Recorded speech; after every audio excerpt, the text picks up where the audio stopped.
सर्वप्रथमे आपण मानकु बा आजिर दिन में यही भिडियो स्वागत जनाऊँगी।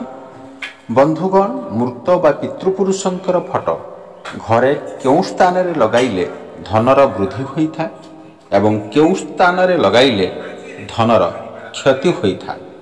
बंधुगण, यही सबु कथा जानिबा विस्तृत भाव में यही भिडियो माध्यम ता पूर्व किछि हितवाणी जानी रखिबा जहा आम भाग्य भविष्य को साथ देव।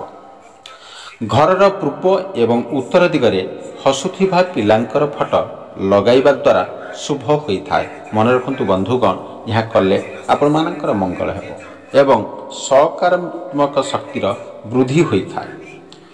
नदी किंबा झरणार फोटो घरर उत्तर किंबा पूर्व दिगरे लगाइबा द्वारा मंगलकारी होता है। बंधुगण, मन रखु एवं घरे सकारात्मक शक्तिर संचार होता है। घरर कबाट खोलिबा किंबा बंद करिबा समय रे जेपरी कर्कश शब्द न हुए सेथिप्रति ध्यान रखिबा उचित। यह अमंगलकारी होता है। रोषई घरे गैस चूल्हा अग्निकोण रे रखिबा शुभ होता है एवं कांथ ठारू किछि व्यवधान छाड़ी रखिबा उचित। मन रखु बंधुगण, यह मंगलकारी होता है। शोइबा घरे ड्रेसिंग टेबुल उत्तर किंबा पूर्व दिगरे रखिबा उचित एवं शोइबा समय रे आईना को कपड़ा रे घोड़ाई देबा द्वारा मंगलकारी होता है। दर्शक बंधु, मन रखु बंधुगण, घरर उत्तर पूर्व दिगरे औषध रखिबा उचित एवं रोषई घरे केबे भी औषध रखिबा उचित नुहे। यह स्वास्थ्य पई मंगलकारी होता है। राति रे शोइबा पूर्वरु पानी रे लुण मिसाई गोड़ हाथ धोइबा द्वारा भल निद होता है एवं थकापन दूर होता है। बंधुगण, मन रखु कौनसी लोक को केबे भी लुण सीधा हाथ रे देबा उचित नुहे। यहाँ द्वारा तांको सहित कली झगड़ा हेबार संभावना रही था।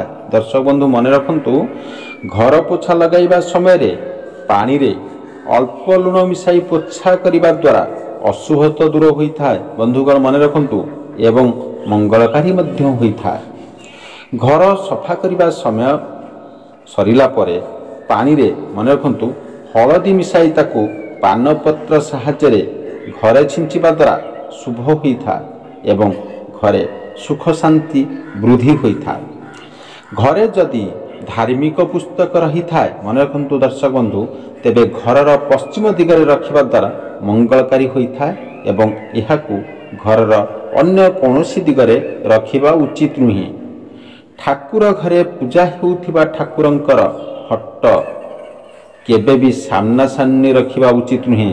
यह वास्तुदोष उत्पन्न करिथा एवं अमंगलकारी मध्य होता है। मन रखु दर्शक बंधु, घरे व्यवहार हेउथिबा झाड़ू को खट पाखरे रखिबा अनुचित एवं झाड़ू रे केबे भी गोड़ मारिबा उचित नुहे। यह द्वारा आर्थिक समस्या देखा देता है। बंधुगण, भिडियोटी जदि आपण माने ए पर्यंत लाइक करना प्लीज भिडियो को लाइक कर दिंतु। जदि घरर कौनसी सदस्य चिड़चिड़ा हेउथांती तेबे दक्षिण दिग को मुंड करी शोइबा द्वारा तांको स्वभाव रे परिवर्तन आसीथा एवं भल निद होता है। घरर मुख्य द्वार रे दुई पटरे अशोक गछ लगाइबा द्वारा बहुत मंगलकारी होता है एवं परिवारर उन्नति होता है। घरर ईशान्य कोण रे श्रीयंत्र कौनसी शुभ मुहूर्त रे स्थापन करिबा द्वारा वास्तुदोष दूर होता है एवं घरे अर्थर अभाव दूर होता है। घरर उत्तर पूर्व दिगरे तुलसी गछ लगाइबा उचित। बंधुगण, एवं तुलसी मूल रे संध्या समय रे घिओ दीप लगाइबा द्वारा घरे सुख शांति वृद्धि होता है। बंधुगण, एबे आसंतु जानिबा मृत बा पितृपुरुषंकर फोटो केउं स्थान रे लगाइबा उचित। प्राय लोकंक घरे पितृपुरुषंकर फोटो एपरि मान्यता रहिछि कि पितृपुरुषंकर फोटो गृह रे लगाइबा द्वारा किंबा पितृपुरुषंकर प्रति सम्मान भाव रखिबा द्वारा गृह को उन्नति आसीथा। मन रखु दर्शक बंधु, यह द्वारा धन संपत्ति रे केबे भी अभाव होई न थाए एवं पितृपुरुषंकर आशीर्वाद सदा सर्वदा आम मानक उपरे रही थाए। दर्शक बंधु, मन रखु यह कले घर को अनेक प्रकार लाभ होता है ପ୍ରତ୍ୟେକ କାର୍ଯ୍ୟରେ ସଫଳତା ମଧ୍ୟ ମିଳିଥାଏ। କିନ୍ତୁ ଯଦି ପିତୃପୁରୁଷଙ୍କର ଫଟୋ ଭୁଲ ଜାଗାରେ ଲଗାଯାଏ ତେବେ ଏହା ଅଶୁଭ ଫଳ ପ୍ରାପ୍ତ ହୋଇଥାଏ।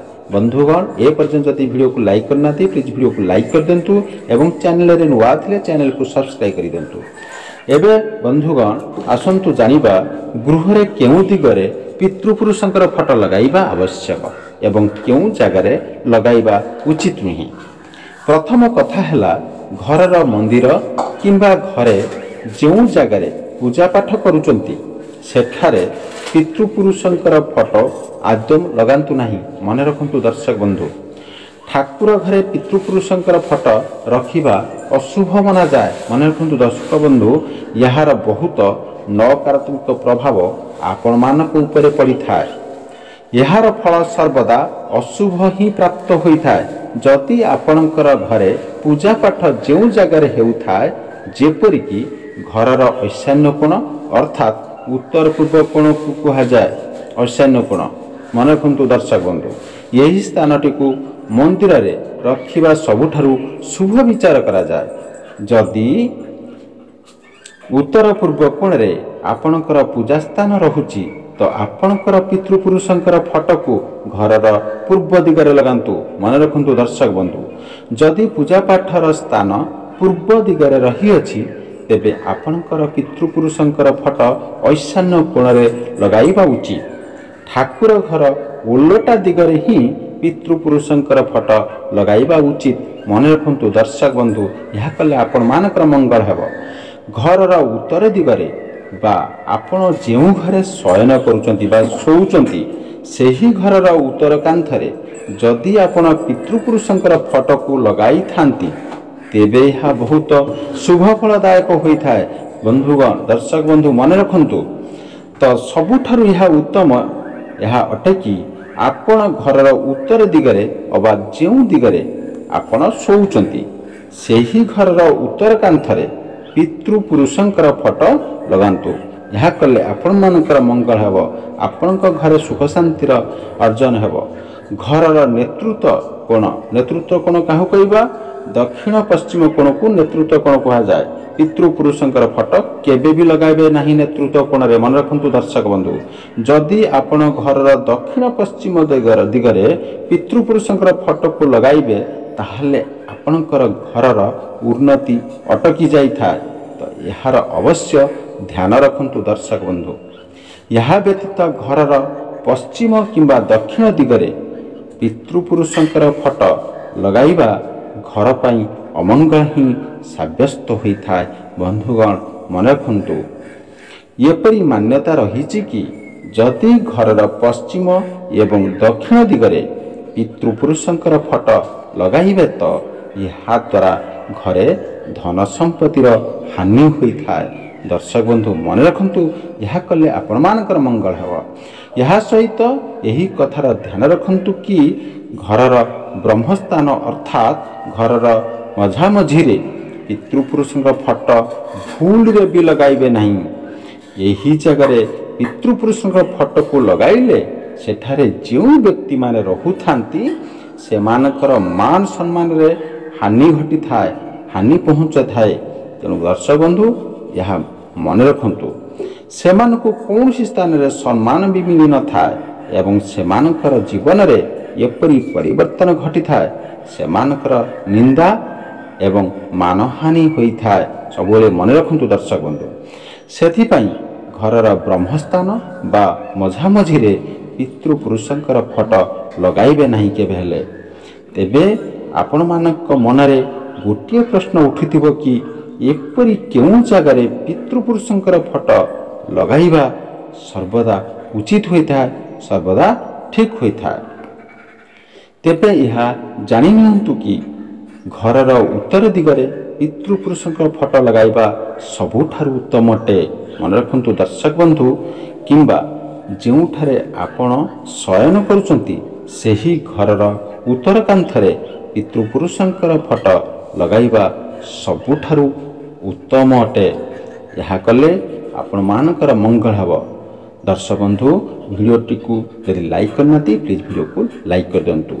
जदि कौन सी समस्या बशतः यही दुई जगार आपणकर फटो लगाई पारुना तेबे कौन करेंगे ना आपण गोटे काम करूँ तो आपण आपणकर घरर मंदिर जदि उत्तर पूर्व कोण रही तो पितृपुरुषंकर फटो को पूर्व दिगरे रखंतु बा पूर्व दिग को रखंतु मन रखंतु दर्शक बंधु यह करने द्वारा शुभ फलदायक बा शुभ फल मिलता है। जदि आपणकर घरर मंदिर पूर्व दिगरे रही तो पितृपुरुषंकर फटो को उत्तर पूर्व दिग को रखंतु मन रखंतु दर्शक बंधु यह भी मध्य उत्तम रहिबो। तेणु चैनल नुआ थिले चैनल को सब्सक्राइब